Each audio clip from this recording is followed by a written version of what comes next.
గురూజీ 72 గంటల్లోనే ఫోన్ లోని అద్భుతమైన జ్యోతిష్య పరిష్కారం చూపిస్తారు. నమ్మండి, నమ్మకపోండి, ఇది నిజం.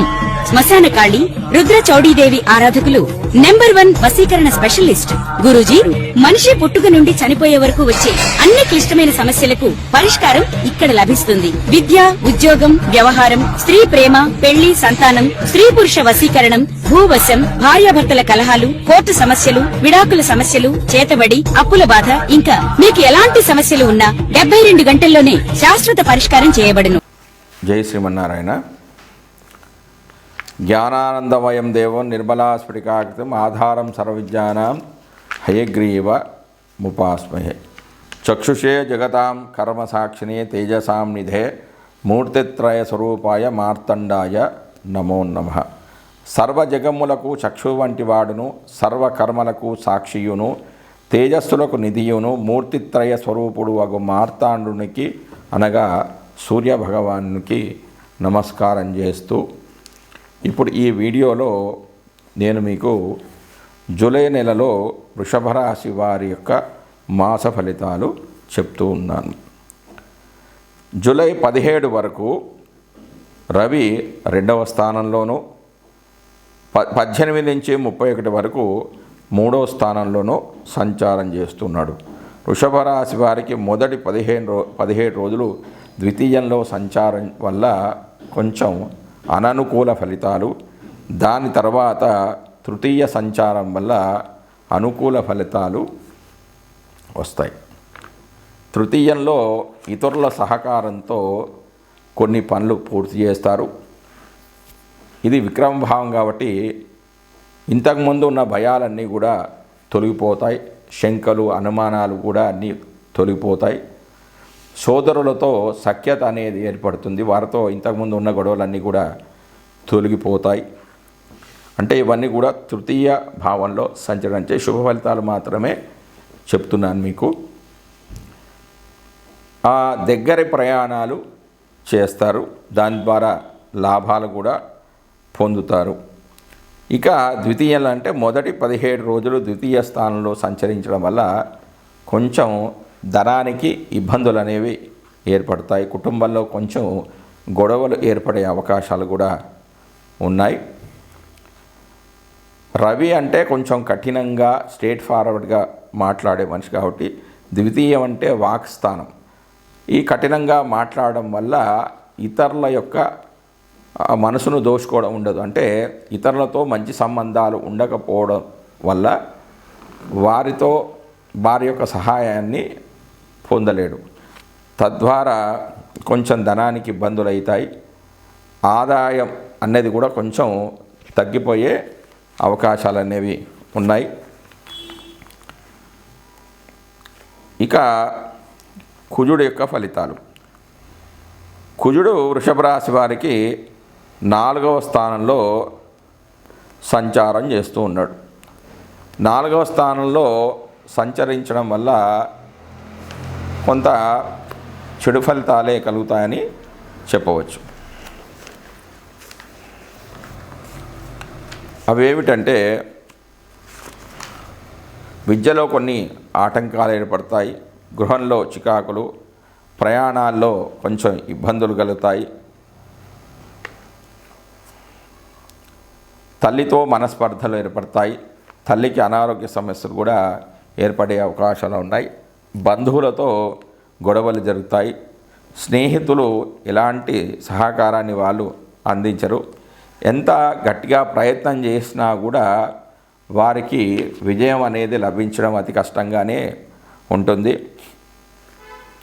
ఈ సందర్భంలో సరైన ఆహారం అంటే ఇష్టమైన ఆహారం కూడా లభించకపోవచ్చు.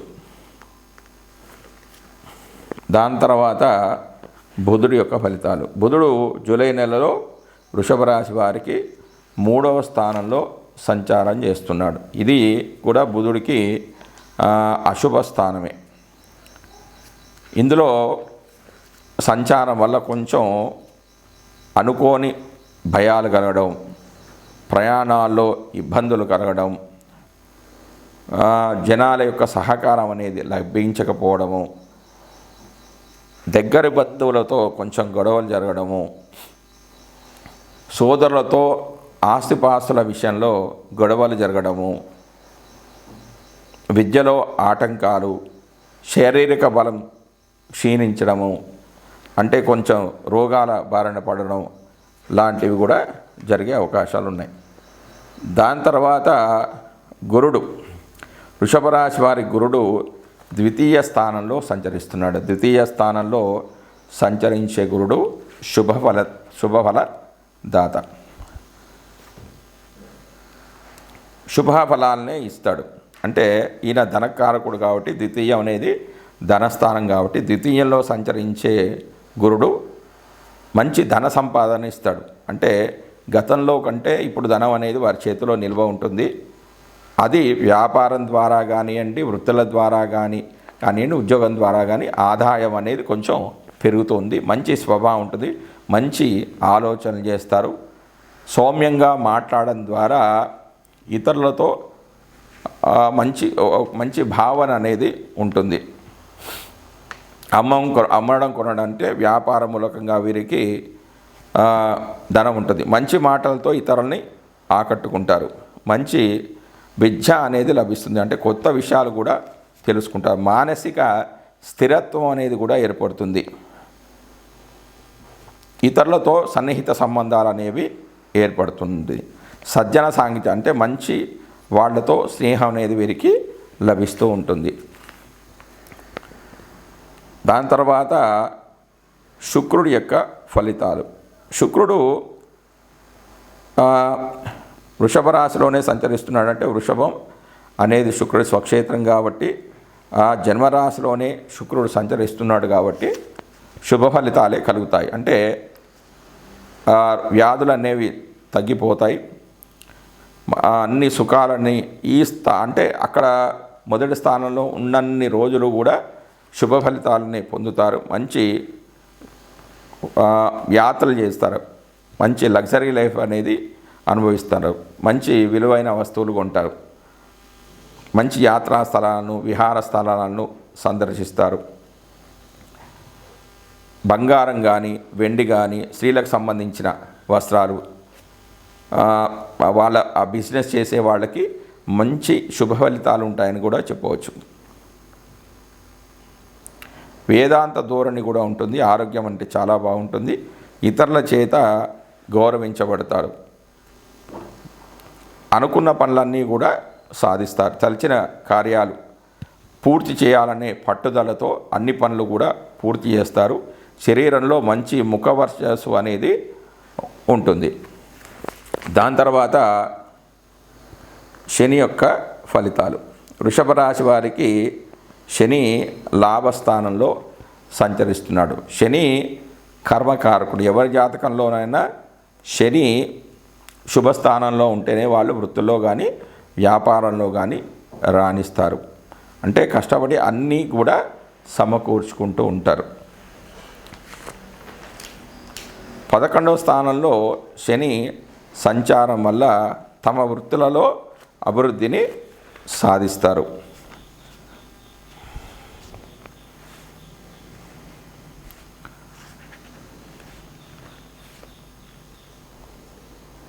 ధనార్జనలో పటుత్వాన్ని సాధిస్తారు. కష్టపడి కోరికలన్నీ కూడా నెరవేర్చుకుంటారు. స్త్రీధనం కూడా వీరికి లభిస్తుంది.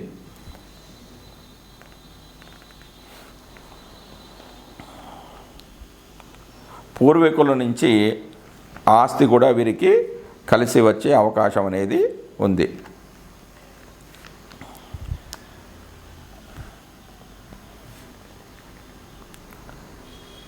అనేక విధాలుగా లాభాలు కూడా ఉంటాయి. దాని తర్వాత రాహు యొక్క ఫలితాలు. రాహు వృషభ రాశి వారికి 10వ స్థానంలో సంచరిస్తున్నాడు. రవిలాగానే రాహుకేతువులు 10వ స్థానంలో ఉంటే మంచి శుభ ఫలితాలను ఇస్తారు. అంటే వ్యాపారంలో లాభాలు గడిస్తారు. ప్రభుత్వ మూలకంగా వాళ్ళకి రావాల్సిన పథకాలు కానీ ధనం కానీ వారికి లభిస్తుంది. శరీర బలం అనేది పెరుగుతుంది. ప్రభుత్వంతో చేసే పనులు ఏమన్నా ఉంటే రాజకార్యాలన్నీ కూడా ఫలిస్తాయి.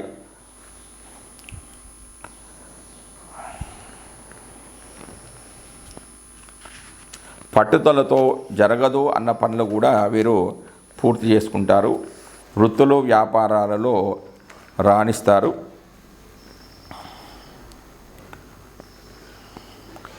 వివిధ రకాలైన పుణ్యక్షేత్రాలు కూడా సందర్శిస్తారు.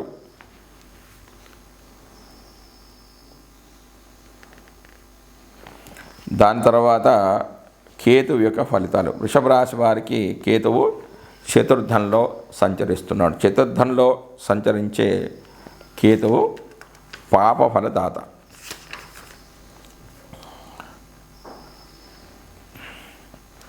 చతుర్థంలో సంచరించే కేతు వల్ల విద్యలో ఆటంకాలు ఉంటాయి.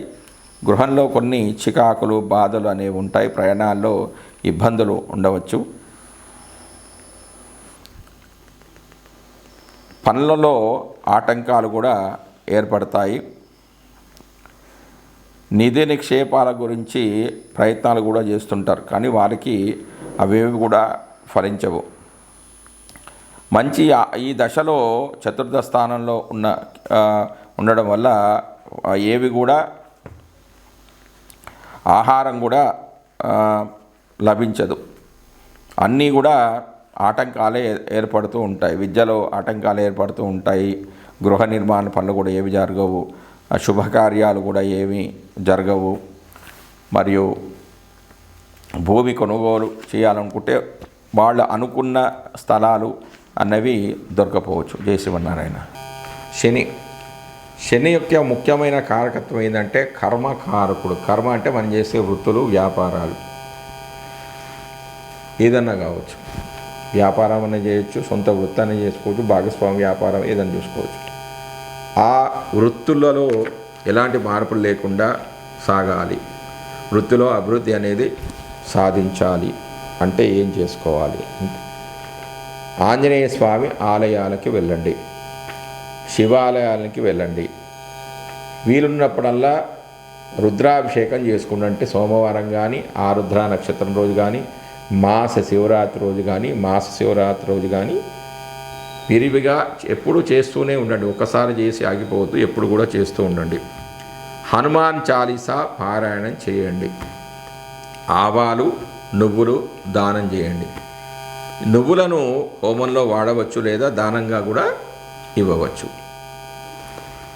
ఇలా చేసినట్లయితే మీ వృత్తులు కానీ వ్యాపారాలు కానీ సాఫీగా సాగిపోతూ ఉంటాయి. లాభాలు కూడా వస్తాయి వ్యాపారంలో. తర్వాత రాహు ముఖ్యమైన కారకత్వం ఏంటంటే అధిక శ్రమ, అనారోగ్యం, విదేశీయానం. అంటే అధిక శ్రమ అనేది ఉండకుండా ఉండాలి. రోగాలు రాకూడదు. అంటే రాహువు ఏం చేస్తాడంటే రోగాలు ఇంకా పెంచుతాడు. రోగాలు లేకుండా ఉండడానికి విదేశీయానం చేయాలి. విదేశాల్లో వెళ్ళాలి, అక్కడే చదువుకోవాలి, ఉద్యోగం చేయాలి, అక్కడే స్థిరపడాలి అన్నవాళ్ళు ఏం చేసుకోవాలంటే విరివిగా దుర్గామాత ఆలయానికి వెళ్ళండి. నవగ్రహ ఆలయాలు నవగ్రహాలకు ఎప్పుడు కూడా ప్రదక్షిణ చేస్తూ ఉండండి. దుర్గా సప్తసతి అనేది ఒక శ్లోకం ఉంది ఒకటి, అది పారాయణం చేస్తూ ఉండాలి. ఆవాలు దానం చేయాలి, అలాగే మినుములు కూడా దానం చేయాలి. ఈ మినుములను హోమంలో వాడవచ్చు లేదా దానంగా కూడా ఇవ్వచ్చు. ఇలా చేసినట్టయితే ఫారెన్కి వెళ్ళాలి, విదేశాలకు వెళ్ళాలి అన్న వారి కోరిక నెరవేరుతుంది. అనారోగ్య సమస్యలు ఏమన్నా కూడా తొలగిపోతాయి. కష్టం లేకుండానే, అతిగా కష్టపడకుండానే మీ పనులు అన్నీ కూడా పూర్తి అవుతాయి. తర్వాత కేతు యొక్క ముఖ్య కారకం ఏంటంటే కేతు ఏం చేస్తున్నాడు? అడ్డంకులు, కార్య విముక్తి, బంధనము, ఎడబాటును కలుగజేస్తూ ఉంటాడు. ఇలా ఏం లేకుండా, అడ్డంకులు లేకుండా ఉండాలి, కార్యవిముక్తి, బంధనం లేకుండా ఉండాలి, ఎడబాటు లేకుండా ఉండాలి అంటే గణపతి ఆలయానికి వెళ్ళండి. నవగ్రహాలకు ఎప్పుడు ప్రదక్షిణ చేస్తూ ఉండండి. హనుమాన్ చాలీసా పారాయణం చేసుకోండి. శ్రీకాళహస్తి చిత్తూరు దగ్గర శ్రీకాళహస్తి ఉంది కదా, అది సందర్శించండి. తర్వాత సింధూరం అనేది ఆంజనేయ స్వామి గుడిలో దానం చేయండి. అలాగే ఉలవలు దానం చేయండి. ఉలవలను హోమంలో వాడవచ్చు లేదా దానంగా కూడా ఇవ్వచ్చు. ఇలా చేసినట్టయితే మీ చేసే పనిలో అడ్డంకులు తొలగిపోతాయి, కార్య విముక్తి అనేది లభిస్తుంది, బంధనాలు ఎడబాట్లు అనేవన్నీ కూడా తొలగిపోయి కేతువు యొక్క అనుగ్రహం వల్ల అన్ని శుభకార్యాలు అనేవి కూడా జరుగుతాయి. జై శ్రీమన్నారాయణ. జై శ్రీమన్నారాయణ. ఆదిత్యాయ సోమాయ మంగళాయ బుధాయ చ గురు శుక్ర శనిభ్యచ్చ రాహవే కేతవే నమః. ఇప్పుడు ఈ వీడియోలో 9 రాసుల వారి యొక్క పరిహారాల గురించి చెప్తున్నాను, అంటే రెమెడీస్ గురించి చెప్తున్నాను. ముఖ్యంగా సూర్యుడు జయానికి అభివృద్ధికి కారకుడు, అంటే సక్సెస్ కావాలి, డెవలప్మెంట్ కావాలి. అంటే ఎక్కడ వేసిన గొంగలు అక్కడే ఉంది, మాకు జయం కావాలి, అనుకున్న పనులు కావాలి, చేసే పనులు వృత్తులలో కూడా అభివృద్ధి అనేది సాధించాలి అంటే రవికి సంబంధించిన పరిహార మార్గాలు చేసుకోవాలి. అవేంటంటే ఆదిత్య హృదయ పారాయణము, లేకపోతే రుద్రాభిషేకము, సూర్య దేవాలయ దర్శనము చేసుకోవాలి. అంటే మేము చదువుకోలేమండి, ఇంకా ఏమైనా పరిహారాలు ఉన్నాయా అంటే రాగి వస్తువులు కానీ, లవంగం కానీ, దాల్చిన చెక్క కానీ, కేసరి, అల్లము, యాలకులు, మిరియాలు, గోధుమలు, అంటే గోధుమలు హోమంలో వాడవచ్చు లేదా దానంగా ఇవ్వవచ్చు. ఈ పరిహారాలు చేసుకున్నట్టయితే రవి భగవాన్ యొక్క అనుగ్రహం వల్ల మీ పనుల్లో జయం కలుగుతుంది, డెవలప్మెంట్ కూడా ఉంటుంది. తర్వాత గ్రహం చంద్రుడు. చంద్రుడు యొక్క ముఖ్య కారకత్వం ఏంటంటే మోసం, అంటే మోసపోవడం, నష్టం, మార్పులు, ప్రయాణము, మనసు ప్రశాంతంగా ఉండడం. అంటే చంద్రమా మనసో జాత అంటారు కదా, అంటే మనసుకు కారకుడు చంద్రుడు. అంటే మానసిక ప్రశాంతత ఉండడానికి, ప్రయాణాలు చేసినా కూడా సుఖవంతమైన ప్రయాణాలు కావడానికి, ఎప్పుడు కూడా ప్రశాంతంగా ఉండడానికి చంద్రుడికి సంబంధించిన వ్యాపారాలు చేసేవాడికంటే వ్యవసాయ రంగము, పాలు, దాని ఉత్పత్తులు, ఆహార పదార్థాలు, రసాయన వస్తువులు, నూనె వ్యాపారము, కిరాణా కొట్టు, బేకరీ, పశుగ్రాసము, ప్రయాణము, సముద్ర ఉత్పాదిత వస్తువులు, జ్యోతిష్కులు, కంపౌండర్లు, నావికులు, చాకలి వాళ్ళు, వీళ్ళందరూ కూడా ఇందులోకి వస్తారు. అంటే వారి వృత్తులలో మంచి అభివృద్ధిని సాధించడానికి ఏం చేయాలంటే పార్వతీదేవి యొక్క ఉపాసన కానీ, లలితాదేవి ఉపాసన కానీ, సౌందర్య లహరి అనే మంత్రాన్ని కానీ, శ్రీ లలితా అర్చన కానీ చేసుకున్న, తిరుపతి వెంకటేశ్వర స్వామిని దర్శించిన చాలా మంచిది. ఇక ఉపకరణాలు ఏంటంటే ఉప్పును కానీ, ఉప్పు, బియ్యము, పాలు, పెరుగు అన్నం, దద్దోజనం, వెండి కానీ, ఈ బియ్యం అనేది దానం చేయవచ్చు లేదా హోమంలో కూడా వాడవచ్చు. ఈ పరిహారాలు చేసుకున్నట్లయితే చంద్రుడి యొక్క అనుగ్రహానికి పాత్రలు అవుతారు. దాని తర్వాత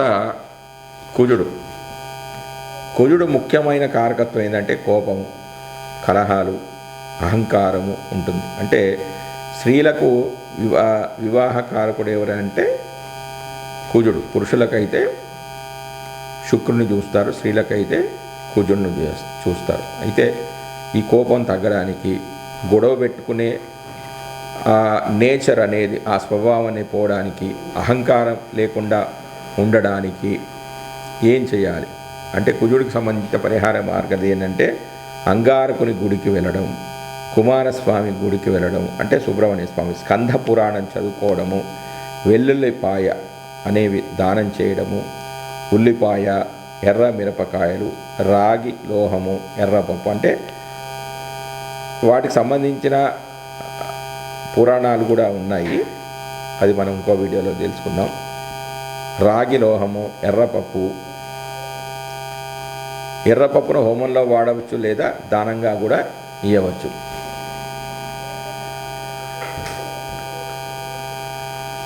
దాని తర్వాత అంటే ఈ పరిహారాలు చేసుకున్నట్టయితే కుజుడి యొక్క అనుగ్రహం వల్ల కోపం అనేది తరుగుతుంది, కలహాల జోలికి వెళ్ళరు, స్త్రీలకు కూడా చాలా అనుకూలంగా ఉంటుంది, వాళ్ళకి వివాహ ప్రయత్నాలు కూడా అనుకూలిస్తాయి. దాని తర్వాత బుధుడి యొక్క ఫలితాలు. ముఖ్యంగా బుధుడు ముఖ్య కారకుడు ఏంటంటే విద్యకు, స్నేహానికి, వ్యాపారానికి కారకుడు బుధుడు. అయితే మంచి విద్య లభించాలి, మంచి స్నేహితులు లభించాలి, వ్యాపారాలు అనుకూలంగా సాగాలి అంటే బుధుడికి సంబంధించిన ఏ పరిహారాలు చేసుకోవాలంటే శ్రీకృష్ణుని దేవాలయాన్ని సందర్శించడం, శ్రీమన్నారాయణుని దేవాలయానికి వెళ్ళడం, నారాయణ మంత్రాన్ని చదువుకోవడం అంటే విష్ణు సహస్రనామ పారాయణము, తర్వాత పెసలు దానం చేయడం, పంచలోహాలు దానం చేయడం. ఇక పెసలు హోమంలో వాడవచ్చు లేదా దానంగా కూడా చేయవచ్చు. ఇలా చేసినట్టయితే మంచి ఉన్నతమైన విద్య లభిస్తుంది, మంచి స్నేహితులు లభిస్తారు, వ్యాపారంలో లాభాలు అనేవి ఉంటాయి. దాని తర్వాత గురుడు యొక్క ఫలితాలు. గురుడు యొక్క ముఖ్య కారకుడు ఏమంటే జీవకారకుడు. పురుషులకి జీవకారకుడు అంటే మంచి భాగ్యము, జీవితం ఏ ఇబ్బందులు లేకుండా జరగాలి అని అంటే ఏ కష్టాలు లేకుండా జీవితాంతం మంచిగా సుఖాలు ఉండాలి అంటే దానికి ఏం చేయాలంటే ఏదైనా దేవాలయానికి వెళ్ళండి. ఏదైనా దేవాలయం అంటే దక్షిణామూర్తి కానీ ఆలయానికి వెళ్ళండి, గురు స్తోత్రాన్ని చదువుకోండి. మీ గురుదేవులు మీకు ఇష్టమైన గురువులు కానీ మీ విద్య నేర్పించిన గురువులకు కానీ మీకు తోచినది దానం చేయండి. టెంకాయ దానం చేయండి, లేకపోతే వక్కలు, తేనె, నెయ్యి, బంగారము, శనగలు దానం చేయండి. ఈ శనగలు హోమంలో వాడవచ్చు లేదా ధనంగా కూడా ఇస్తే నిరంతరం కూడా ఈ పరిహారాలు ఎప్పుడు చేస్తూ ఉండాలి. గురువుకు సంబంధించిన చేసినట్టయితే అనుకోకుండా సంఘటనలు ఏమీ జరగకుండా మీ జీవితం అనేది సాఫీగా చాలా సంతోషంగా సాగిపోతూ ఉంటుంది. దాని తర్వాత శుక్రుడు ముఖ్యంగా భార్యకు, వివాహానికి, సంపదలకు, ధనానికి ఈ శుక్రుడు కారకుడు. మంచి భార్యాభర్తల మధ్య మంచి అనురాగం ఉండాలన్నా, వివాహం అయిన తర్వాత వాళ్ళిద్దరు కూడా మంచిగా ఉండాలన్నా, సంపదలు పెరగాలన్నా, ధనం లభించాలి అన్నా కూడా ఏం చేసుకోవాలంటే లక్ష్మీ మందిరానికి వెళ్ళండి, అంటే అష్టలక్ష్మి ఆలయానికి వెళ్ళండి. తర్వాత శ్రీరంగం దర్శించండి, శ్రీ స్తోత్రాన్ని చదువుకోండి. తర్వాత చక్కెర, అలచందలు, పసుపు, బంగారం అనేది దానం చేయండి. అలచందలను హోమంలో వాడవచ్చు లేదా దానంగా కూడా ఇవ్వవచ్చు. ఇలా చేసుకున్నట్టయితే వివాహం కాని వారికి మంచి భార్య అనేది లభిస్తుంది.